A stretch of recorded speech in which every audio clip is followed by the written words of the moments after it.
क्षेत्रातील घडामोडींसाठी महाराष्ट्र देश न्यूज मराठी।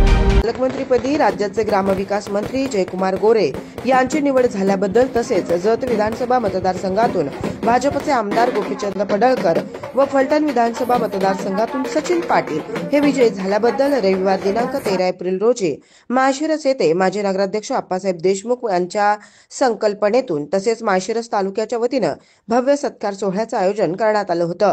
या सत्कार सोहळ्यात बोलताना पहा काय म्हणाले। ज्या महामानवामुळे जयाभाऊंचा सत्कार होतोय, माझा सत्कार होतोय, की ज्यांनी माणूस म्हणून जगण्याची आम्हाला संधी दिली आणि ज्या संविधानानं विधानसभेला उभा राहण्याचं जयाभाऊंना असेल, रामभाऊंना असेल, रणजितदादा निंबाळकरांना असेल किंवा मला असेल हे संधी प्राप्त करून दिली असे विश्वरत्न, महामानव, भारतरत्न, प्रज्ञासूर्य डॉक्टर बाबासाहेब आंबेडकर साहेबांना मी सर्वप्रथम अभिवादन करतो। आजचा कार्यक्रम अशा दिवशी होतोय की उद्या डॉक्टर बाबासाहेब आंबेडकर साहेबांची जयंती आहे आणि या जयंतीच्या पूर्वसंध्येला आमचा सत्कार होतोय आणि या सत्काराचं सर्व श्रेय हे बाबासाहेबांच्या संविधानाला जातं आणि ज्या जनतेने आम्हाला आमदार म्हणून निवडून दिलं त्या जनतेला जातं। आणि त्यामुळं रेशन दुकानदाराचा पोरगा, मानखटाव म्हणजे प्रस्थापितांचा बालेकिल्ला, बारामतीच्या छत्रछायेखाली अनेक वर्ष तिथले आमदार निवडून येत होते, अशा मानखटाव मध्ये दुष्काळी तालुक्यामध्ये एक सर्वसामान्य रेशनिंग दुकानदाराचा पोरगा प्रस्थापित व्यवस्थेला लाथ मारतो आणि 2009लाच आमदार होतो। हे शक्य नाही, ते जयाभाऊंनी शक्य करून दाखवलेलं आहे आणि म्हणून जोरदार टाळ्या वाजवा जयाभाऊंच्यासाठी। एकदा नाही, दोनदा नाही, तीनदा नाही, 4 वेळा भाऊ तुम्ही आमदार झालेला आहात आणि त्यामुळे 4 वेळा आमदार झाल्याच्या नंतर देवाभाऊ जयाभाऊंना प्रसन्न झाले आणि आज जयाभाऊ महाराष्ट्राच्या एक वजनदार कॅबिनेट मंत्र्यांपैकी एक मंत्री झालेले आहेत आणि त्यात परत दुधात साखर पडली ते सोलापूर जिल्ह्याचे पालकमंत्री झालेले आहेत आणि त्यामुळं आजच्या सत्कारामध्ये जास्तीचं लक्ष जयाभाऊंच्याकडे आहे। मी पावना कलाकार आहे, पिक्चर मध्ये तुम्हाला माहित आहे मेन रोल नायकाला असतो आणि त्या नायकाच्या भूमिकेमध्ये आज जयाभाऊ आहे। ऍक्शन हिरोला जरा परत तुम्ही आणि दोघं आहे कसं कलाकार, रणजित दादा गेले आता तुम्ही आहात, परंतु पिक्चरचं सगळं लक्ष हे नायकाकडे असतं आणि त्यामुळे आता जयाभाऊंच्याकडे महत्वाची भूमिका आलेली आहे आणि नायकाला खूप रिस्क घ्यावी लागते, नायकाला निर्णय घ्यावे लागतात आणि त्यामुळं आप्पासाहेब देशमुख साहेबांनी यादी वाचून दाखवलेली आहे। मला वाटतं गेल्या 70 वर्षातली सगळी कामं ही आप्पासाहेबांनी जयाभाऊंच्या बरोबर ना, माझा माग काय केला तर त्याच्यावरती मी जात नाही, कारण माळशिरस मध्ये जास्त बोलल्यानंतर लोक मध्ये जास्त बोलू नको म्हणून मी जास्त बोलत नाही, परंतु 70 वर्षाची कामं आप्पासाहेबांनी जयाभाऊंना सांगितलेली आहे आणि त्यामुळं भाऊ आता तुमची जबाबदारी सत्काराच्या बरोबर जास्तीची वाढते। व्यासपीठावरती आपले भाजपचे केदार साहेब आहेत, बाळासाहेब एरंडे साहेब आहेत, मौली आहेत, सगळे मान्यवर मंडळी आहेत, सगळ्यांची नावं घेण्यात वेळ घालवत नाही, पत्रकार मित्र आहेत आणि तुम्ही सगळे इतक्या मोठ्या संख्येने इथे उपस्थित आहात। डॉक्टर बाबासाहेबांची जयंती उद्या आहे आणि महामानव बाबासाहेबांनी जे काम हिंदुस्थानामध्ये केलेलं आहे ते आपल्याला विसरता येणार नाही। डॉक्टर बाबासाहेबांच्या विचारावरती आपण सगळे प्रेरित होऊन काम करतो। काही लोक बाबासाहेबांचं नाव मतापुरतं भाषणामध्ये घेतात, परंतु मी धन्यवाद देईन पंतप्रधान नरेंद्र मोदी साहेबांना, मी धन्यवाद देईन 2014ला महाराष्ट्राचे मुख्यमंत्री म्हणून ज्यांच्याकडे जबाबदारी आली ते माननीय तेव्हाचे पण मुख्यमंत्री, आताचे मुख्यमंत्री माननीय देवाभाऊंना। डॉक्टर बाबासाहेब आंबेडकर साहेबांच्या वरती अन्याय हा काँग्रेसनं जितका केला तेवढा कुणीच या देशामध्ये केला नसेल, कारण पंडित जवाहरलाल नेहरू हे बाबासाहेबांच्या लोकप्रियतेला इतके घाबरायचे की त्यांना बाबासाहेबांचं नेतृत्व नको होतं आणि म्हणून त्यांनी बाबासाहेबांच्या विरोधामध्ये मुंबईमध्ये त्यांचाच एक सहकारी काजोलकर नावाचा त्यांना उभा केला आणि पंडित जवाहरलाल नेहरूंनी 2 सभा दिल्या आणि बाबासाहेबांचा पराभव केला। म्हणजे किती घाणेरडं राजकारण असू शकतं बघा, की बाबासाहेबांचा सहकारी त्याला त्यांच्या विरोधात उभा केलं आणि त्यांच्याकडून बाबासाहेबांचा पराभव करून घेतला. नंतर ते पश्चिम बंगालमध्ये जाऊन बाबासाहेब निवडून आले होते. मित्रांनो, नरेंद्र मोदी साहेब या देशात पंतप्रधान झाल्याच्या नंतर बाबासाहेबांची 125वी जयंती केंद्र सरकारने राज्य सरकारच्या माध्यमातून साजरी केली आणि काही जी कामं केली ती सांगणं माझी जबाबदारी आहे. भारतीय जनता पार्टीचा कार्यकर्ता म्हणून हे तुम्हालाही कळणं गरजेचं आहे की बाबासाहेबांची 125वी जयंती केंद्र सरकारने राज्य सरकारच्या माध्यमातून इतक्या थाटामाटात पार पडली आणि त्याचाच एक भाग म्हणून बाबासाहेब कायदा मंत्री असताना ज्या बंगल्यात राहायचे त्या बंगल्याला राष्ट्रीय स्मारकाचा दर्जा दिला आणि तिथं राष्ट्रीय स्मारक हे उभा केलेलं आहे.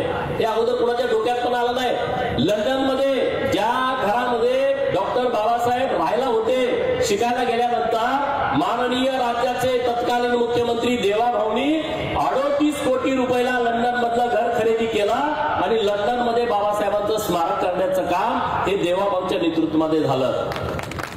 तुम्ही बघितलं मुंबईमध्ये इंदू मिलच्या या सगळ्या मैदानामध्ये बाबासाहेबांच्या स्मारकाचं काम सुरू झालं, तर ते अंतिम टप्प्यामध्ये आलाय.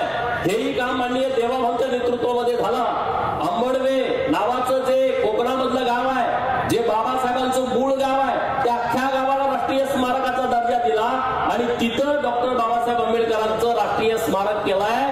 मध्य प्रदेशमध्ये महू नावाचं गाव आहे, ज्या गावामध्ये डॉक्टर बाबासाहेब आंबेडकर साहेबांचा जन्म झाला, तिथंही राष्ट्रीय स्मारक केलेलं आहे. म्हणजे नरेंद्र मोदी साहेब आणि देवेंद्र फडणवीस साहेबांच्या नेतृत्वामध्ये बाबासाहेबांच्या कार्याची उजळणी करण्याचं काम हे या सरकारच्या माध्यमातून झालेलं आहे. मित्रांनो, तुम्ही विचार करा, डॉक्टर बाबासाहेब आंबेडकर साहेबांचं 1956ला महापरिनिर्वाण दिन आहे. 1956ला त्यांचं महापरिनिर्वाण झालं. 1956 पासून 1990 पर्यंत सरकारला वाटलं नाही की बाबासाहेबांना भारत रत्न द्यावा, दिला नाही. परंतु ज्या काजोळकरांनी बाबासाहेबांचा पराभव केला त्या काजोळकराला 1974ला पद्मश्री दिला आहे काँग्रेसवाल्यांनी, पण बाबासाहेबांना दिला नाही. परंतु भारतीय जनता पार्टीच्या पाठिंब्यावरती जेव्हा व्हीपी सिंगाचं सरकार 1990ला या देशामध्ये आलं तेव्हा बाबासाहेबांना भारत रत्न देण्याचं काम हे भारतीय जनता पार्टीच्या पाठिंब्यावरती उभा असणाऱ्या सरकारने केलेलं आहे. हे खूप अत्यंत महत्वाचं आहे आणि त्यामुळे आज मी बोलण्याचं कारण काय आहे, जर संविधान आलं नसतं, जर लोकशाही आली नसती तर गावगाड्यातल्या लोकांना मतदानाचा अधिकार मिळाला नसता. दोन प्रवाह होते की काही मोजक्या लोकांना मतदान द्या, पण डॉक्टर बाबासाहेबांचं मत होतं की सरसकट सगळ्या लोकांना मतदान द्या. गावामध्ये राहणारा माळशिरस तालुक्यात राहणाऱ्या पालातल्या पोराला सुद्धा एकाच मतदानाचा अधिकार आहे. पण या देशातल्या गर्भश्रीमंत असणाऱ्या टाटा बिर्ला अंबानी लेवलच्या लोकांना सुद्धा एकाच मताचा अधिकार आहे. हे बाबासाहेबांच्या मुळे झालं आणि म्हणून माझा आणि जयाभाऊंचा आज इथं सत्कार होतोय. आज जयाभाऊंच्या वरती इतकी मोठी जबाबदारी आली आहे. ग्राम विकास खातं त्यांच्याकडे आहे. या महाराष्ट्रामध्ये 28,000च्या वर ग्रामपंचायती आहेत आणि त्यामुळं गावगाड्याशी संबंधित असणारं खातं जयाभाऊंच्याकडे आल्यामुळं नुसत्या माळशिरसच्या नाहीत, गावगाड्याच्या सगळ्याच लोकांच्या अपेक्षा उंचावलीत. मी सुद्धा का आलो इथं, मला सुद्धा म्हटलं की जयाभाऊंचा कार्यक्रम आहे, मला चुकून चालत नाही, कारण गावगाड्याचा विकास जयाभाऊला वगळून होऊ शकत नाही. आणि माझ्या तर मतदारसंघामध्ये 126च्या वर ग्रामपंचायत भाऊ आणि त्यामुळं माळशिरस वरती तुमचं लक्ष आहे, सातारा जिल्ह्यावरती तुमचं लक्ष आहे, महाराष्ट्रावरती तुम्हाला द्यावं लागणारच आहे. परंतु दुष्काळी तालुका आहे आणि क्रमांक 288 आहे, लास्ट नंबर आहे आणि लास्ट नंबरला फर्स्ट नंबर आणण्यासाठी देवाभाऊंच्या नेतृत्वामध्ये जयाभाऊंची सुद्धा मला खूप मोठी साथ लागणार आहे. त्याशिवाय तिथं काहीच होणार नाही. त्यामुळं माळशिरसकरांनी जो सत्कार ठेवलाय त्यामध्ये भाऊंना माझी सुद्धा हात जोडून विनंती आहे, माळशिरसकरांना तुम्ही द्याच, तुम्ही देऊ शकताय, कारण इकडे पालकमंत्री आहे तिकडे ग्रामविकास मंत्री आहे. त्यामुळे माळशिरसकरांना देणं फार सोपं आहे. परंतु जतसाठी सुद्धा तुमचं प्रेम आहेच, पण ते जास्तीचं जत तालुक्यावरती राहू द्या, ही माझी तुम्हाला नम्रतेची विनंती आहे. 2-3 मागण्या मी राज्यासाठी जयाभाऊंच्याकडे करणार आहे, कारण भाऊ ग्रामविकास खात्याचं मंत्री, आमची अपेक्षा अशी आहे की पुढची 25-50 वर्ष महाराष्ट्रामध्ये चर्चा झाली पाहिजे. अरे एक ग्रामविकास खात्याला मंत्री दिला होता देवाभाऊनी, तो जयाभाऊ होता की जयाभाऊनी गावगाड्यातल्या लोकांच्यासाठी खूप चांगले निर्णय केले. मी एक तुम्हाला विनंती करणार आहे की गावात 12 बलुतेदार लोक खूप आहेत मोठ्या मोठ्या गावामध्ये. छोट्या वाडीत हे प्रश्न नाही, पण 12 बलुतेदार लोक 10 बाय 10च्या खोलीत राहत आहेत. आजोबा पण 10 बाय 10च्या खोलीत राहत होता, पंजोबा पण राहत होता, आमचा बाप पण राहतोय. आम्हाला जास्त जागा नाही, अंगण नाही, बोळामध्ये सगळी घरं आहेत, गल्लीमध्ये घर आहे. आणि मग आमच्या घरामध्ये एखादा जर लग्नाचा कार्यक्रम असेल, सवासण्याचा कार्यक्रम असेल, साखरपुड्याचा कार्यक्रम असेल, हळदीचा कार्यक्रम असेल किंवा एखादा दुःखाचा कार्यक्रम असेल, तिथं आम्हाला जागाच नाही, मंडप टाकू शकत नाही. मंडप टाकायचं म्हटलं तर जागा नाही, आणि जागा असली तर पैसा नाही. मी भाऊ तुमच्याकडे एक विनंती करतो की तुम्ही तो निर्णय घ्यावा देवा भाऊ, आणि तुम्ही चर्चा करून या महाराष्ट्रातल्या 12 बलुतेदारांच्यासाठी काही तुम्ही आता जिल्ह्याला 36 जिल्हे आहेत आपले, तुम्ही ठरवा.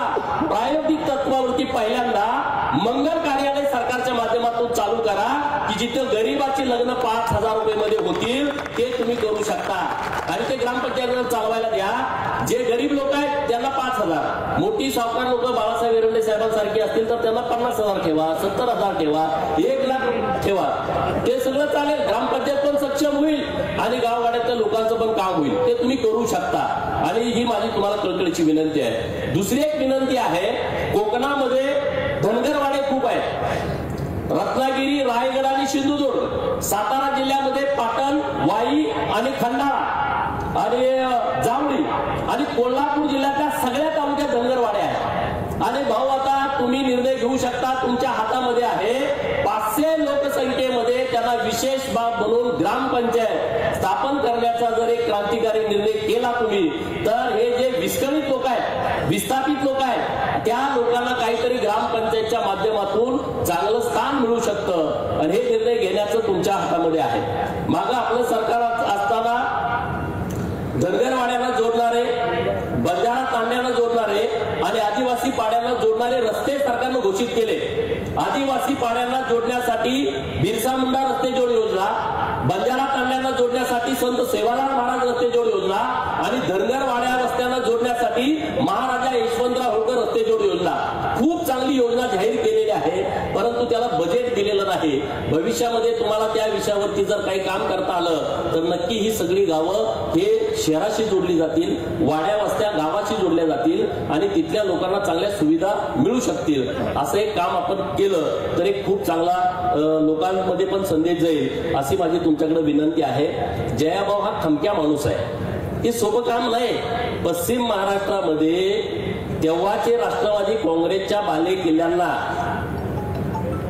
टक्कर देणं, सर्वसामान्य घरातून येणं आणि लोकांच्या मधून निवडून येणं हे साधं सोपं काम नाही आहे. परंतु जयाभाऊनी 2007लाच ते केलं, कारण ते पहिल्यांदा जिल्हा परिषदचे सदस्य झाले आंधळी गटातून आणि लगेच 2 वर्षामध्ये ते विधानसभेचे आमदार झाले, अपक्ष आमदार पश्चिम महाराष्ट्रामध्ये. ते पण बहुजन समाजातल्या पोरानं होणं, कुठलाही वारसा नसताना ते येड्या गवाड्याचं काम नाही, ते जयाभाऊनी करून दाखवलेलं आहे. आणि त्यांना पाडण्यासाठी अनेक वेळा प्रयत्न झाले, परंतु त्यांना ते जुमानलेले नाही. आणि मग असे प्रयत्न झाल्यानंतर राजकारणामध्ये 2 गोष्टी केल्या जातात. एक तर योद्धा शरण येत नाही तर त्याला बदनाम करून टाका. 2 पर्याय प्रस्थापितांच्याकडे असतात की एक तर त्याला केसेस घाला, तुम्ही शरण या आम्ही तुम्हाला सोडून देतो, नसेल तर मग तुम्हाला बदनाम करायचं. तुम्ही बघितलं मागच्या महिन्यात भाऊंना बदनाम करण्याचा प्रयत्न केला. अरे परंतु या महाराष्ट्रातली जनता उघड्या डोळ्यांनी बघतीये आणि भाऊंच्या सोबत आमच्यासारखे सहकारी आहे. छातीचा पोट करायला आम्ही तयार आहे. भाऊ तुम्ही बिनधास्त लोकांची कामं करत राहा. हे असे अटॅक होत राहतात की लोक तेवढेच काम करतायत, तेवढेच त्यांच्याकडे धंदे आहेत, पण तुम्ही त्यांना पुरून उरला आणि त्यांचं सगळं जे कांड होतं ते सगळ्या जनतेच्या समोर आणलेलं आहे आणि आता जनतेच्या पूर्णपणे लक्षात आलेलं आहे. आणि त्यामुळे इथून पुढच्या काळामध्ये भाऊंच्या नेतृत्वामध्ये सोलापूर जिल्ह्यामध्ये विकासाची गंगा नक्की येईल, त्यामध्ये काही शंका असण्याचं कारण नाही.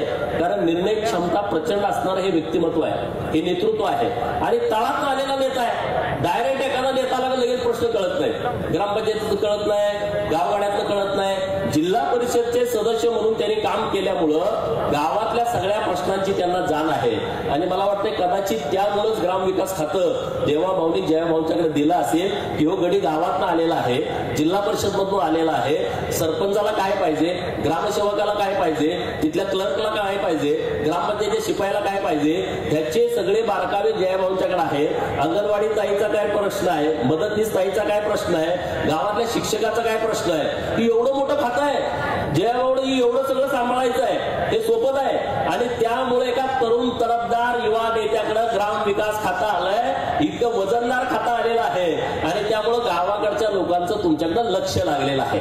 आणि आता आमच्याकडे लोक येतात, हे भावाला सांगा, ते भावाला सांगा, आणि म्हणून आम्ही सगळेच विषय तुमच्यापर्यंत पोहोचवत नाही. भावाला किती लोड द्यायचा, परंतु आता नाही इलाज आहे. जो माणूस येईल तो तुमच्याकडे, तर आम्हाला आता मधलं वकिली करायची आता आमच्याकडे जबाबदारी आहे आणि ते काम पोस्टमनचं काम आमच्याकडे आहे. आम्ही तुमच्यापर्यंत पोहोचवू, तुमच्याकडे ते करू.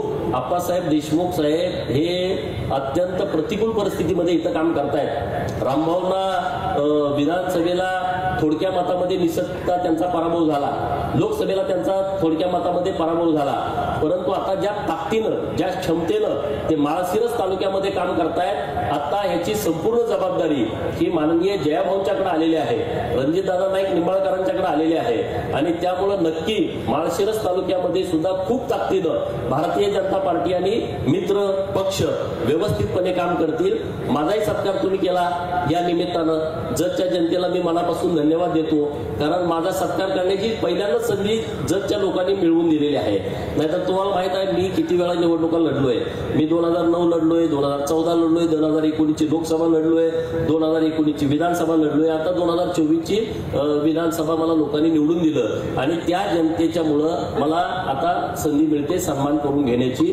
त्या मायबाप जतच्या जनतेला मी मनापासून धन्यवाद देतो की महाराष्ट्राच्या विधानसभेमध्ये त्यांनी मला पाठवलं. माननीय देवाभाऊंना धन्यवाद देतो की त्यांनी मला विधान परिषदेची संधी दिली 2020 ला. एका सामान्य कुटुंबातल्या पोरांना विधान परिषदेची संधी मिळणं खूप कठीण आहे. लॉबिंग करायला कोणी नाही, सांगायला कोणी नाही, तरी सुद्धा माझं गाव पडळकरवाडी आटपाडी तालुक्यात, तिथून 800 किलोमीटर नागपूर आहे, नागपूरमधनं लक्ष ठेवून मला विधान परिषदेची संधी दिली. आता विधानसभेचं तिकीट दिलं, तिथं मला निवडणूक लढवण्याची संधी दिली. त्यामुळे मी इथं आलो ना. बघा, प्रत्येकाच्या आयुष्यामध्ये कोण ना कोण माणूस असा येतो, तो त्याला जपावा लागतो, आपण जपायला पाहिजे. बघा, जेवण आपण पंगत बसलेले असते, पंक्तीमध्ये वाढायला सगळे येतात. समजा मांसाहारी जेवण आहे, मटनवाला एकदाच पीस द्यायला येतो, परत येत नाही. रसावाला सारखा येतो, भाकरीवाला सारखा येतो, भात द्या भात घ्या भात घ्या म्हणून सारखा येतो. किंवा आपल्या लग्नामध्ये जेवणाचा पंगत असली, लाडू घ्या, शिरा घ्या, भात घ्या, आमटी घ्या, सगळं म्हणतोय, पण मीठ एकदाच येतं. मीठवाला डबल येतो का? असा आयुष्यामध्ये एखादा माणूस येतो की तो माणूस आपण जपूनच ठेवायला लागतो. माझ्या आयुष्यामध्ये देवाभाऊ आलेले आहे, ते माझ्या आयुष्याला पुरणारं नेतृत्व आहे. जयाभाऊंच्या पण आयुष्यामध्ये नेतृत्व आहे, रामभाऊच्या पण. आम्ही जी नवीन पिढी आहे, आमच्या सगळ्यांच्या जीवनामध्ये देवाभाऊंसारखा नेता आम्हाला मिळाला. तो नेता जपणं, त्या नेत्याच्या पाठीमागे ठामपणे उभा राहणं. त्यांना पण बदनाम करण्याचा अनेक वेळा प्रयत्न होतो, पण जुमानत नाही. महाराष्ट्रातल्या लोकांना माहित आहे की देवाभाऊच काहीतरी करू शकतात, गरिबांसाठी करणारा नेता आहे. अरे, जयाभाऊंच्या खात्यानं आणि देवाभाऊंच्या खात्यानं क्रांतिकारी निर्णय केला. मागच्या महिन्यामध्ये या महाराष्ट्रामध्ये 20 लाख घरकुला एकाच वेळेस गरीब लोकांना देण्याचं काम माननीय देवाभाऊ यांनी जयाभाऊंनी केलं आहे. केंद्र सरकारच्या माध्यमातून पंतप्रधान आवास घरकुल योजनेमधून 20 लाख घरं दिली, 20 लाख घरं. अरे, कुणालाच हे शक्य नाही. गावातल्या लोकांच्या घरी जावा की ज्यांना घरकुल देवाभाऊनी आणि जयाभाऊनी दिला आहे. आणि ह्याच्या पुढं केंद्र सरकारने 1,20,000 रुपये दिले, परंतु देवाभाऊ आणि जयाभाऊनी 50,000 रुपयाची वाढ त्या घरकुलामध्ये केली. मित्रांनो, गरिबांच्यासाठी हा क्रांतिकारी निर्णय आहे. 1,20,000 परत यांनी 50,000 दिले, 26,000 रुपये रोजगार हमीतून, 12,000 रुपये शौचालयाचे, 2,08,000 रुपये हे घरकुलासाठी जयाभाऊनी दिलेले आहेत. जोरदार टाळ्या वाजवून देवाभाऊचं आणि जयाभाऊचं तुम्ही अभिनंदन केलं पाहिजे. कुणी गरिबांची बाजू घेतली? कोण बोललं होतं? कुणी निवेदन लिहिलं? कुणी आंदोलन केलं का? आंदोलन झाल्यानंतर एखादा निर्णय होतो, परंतु कुठल्या महाराष्ट्रातल्या नेत्यानं आंदोलन केलं की गरिबांच्या घरामध्ये तुम्ही पैशामध्ये वाढ करा? हे जाण असणारे नेते आहेत देवाभाऊ. त्याला कळालं की 1,58,000 घर होत नाही, शौचालय होत नाही, त्याच्या पुढे जाऊन 5,08,000 दिले, पण आता जेवढी घरं होणार आहेत त्याच्या घरावरती सोलर पॅनल, म्हणजे आयुष्यभर त्याला लाईट बिल येणार नाही. त्याचे पैसे किती ऍड करा यामध्ये, आणि त्याच्या पुढे जाऊन 5 ब्रास वाळू फ्री. ट्रॅक्टरवाल्यानं तुमच्यासाठी नाही, ते घरकुलवाल्यांसाठी आहे. हे जयाभाऊनी केलंय, हे देवाभाऊनी केलंय. सांगण्यासारखी खूप गोष्टी आहेत, परंतु गरिबासाठी काम करणारी ही नेते मंडळी आहेत, यांच्या पाठीमागे आपण राहूया. रामभाऊ, तुम्ही सुद्धा खूप चांगल्या पद्धतीनं काम करताय, ताकदीनं काम करताय. आम्ही सगळेजण तुमच्या सोबत आहोत, एवढंच या निमित्तानं बोलतो. माझा सन्मान केला, जयाभाऊंचा सन्मान केला, त्याबद्दल आप्पासाहेबांचं मी मनापासून आभार व्यक्त करतो. मला जयाभाऊ कानात म्हणले, आप्पासाहेब दिसतोय साधा, पण तो साधा नाही, तो एकदम रगेलपणे काम करतोय. मी म्हणलं साधा गडे नाही म्हटले, एकदम ताकदवान आहे. आणि जयाभाऊ तुम्हाला ताकदवान म्हणणं यातच तुमच्या कामाची पोचपावती आहे. जयाभाऊ, माझी विनंती आहे, व्यासपीठावर असंख्य सहकारी आमच्या इथं बसलेले आहेत आणि त्यांच्या सगळ्यांच्या अपेक्षा तुमच्याकडून आहेत. आता मी बोलत नाही, पण त्यांना बरं वाटावं नाही, ते म्हणा आमचं काय तुम्ही बोला ना. पण भाऊ, हे सगळे लागणारी पोरं आहेत, झगडणारी पोरं आहेत आणि तुमच्या बाजूला ठामपणे उभा राहणारी पोरं आहेत. यांच्यावरती तुम्ही लक्ष द्यावं एवढीच विनंती करतो आणि थांबतो. जय हिंद, जय. मी साताऱ्याहून महाराष्ट्र देश न्यूज मराठीसाठी मृणाली नियम.